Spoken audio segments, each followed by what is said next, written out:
ઉતરી છે ને આપણે એક્ઝિટ થઈ ગયું છે હવે બસમાંથી.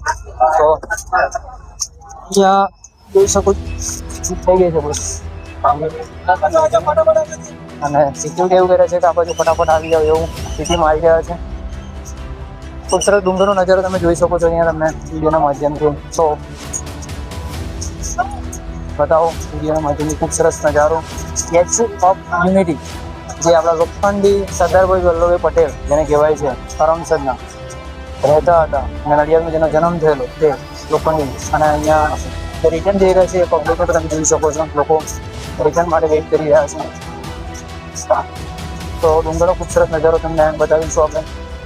તમે આજે ઉપર તમે આવશે તો તમારું તમને એમ લાગશે કે ક્યાં આવી ગયું. એટલી ખૂબ સરસ જગ્યા છે જે આપણા બોરસદ એટલે કે ચરોતરથી સમથિંગ 135 130 ને આજુબાજુ જેટલો અંતર થાય છે. એટલા દૂર આપણે આવી ગયા. ખૂબ સરસ જગ્યા છે. તો આવો સ્ટેચ્યુ ઓફ યુનિટી આપણે બસમાંથી ઉતરી ગયા છે. જવા માટેનું પબ્લિક વેટિંગ થઈ રહ્યું છે. અને નજારો જોઈ શકો છો તમે અહીંયા. ખૂબ સરસ છે નજારો.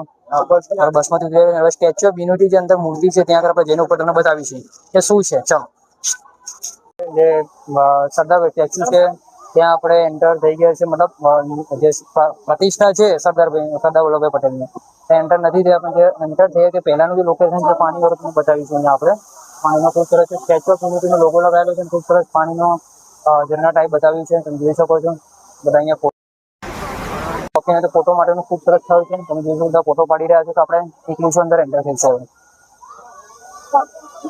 અને ત્યાં આગળ ખૂબ સ્ટેચ્યુ ઓફ યુનિટીનું જે છે પાણીવાળું જે મતલબ લોગો બનાવેલો છે ખૂબ સરસ પાણી પડે છે. એ બી તમને બતાવ્યું છે કેમેરા દ્વારા. અને અહીંયા ખૂબ સરસ જગ્યા પાણીનું બતાવ્યું છે. એક ઝરણા ટાઈપ બનાવેલું છે ખૂબ સરસ છે. જોઈ શકો છો વિડીયોના માટે. તો ફુવાનો મસ્ત ફર્સ્ટ ક્લાસ નજારો છે. તમે જોઈ શકો પબ્લિક વિચારે છે જબરજસ્ત. આ લોકો જ બનાવ્યું છે ફુવારોનું મસ્ત બતાવીશું વિડીયોમાં બનાવ્યો.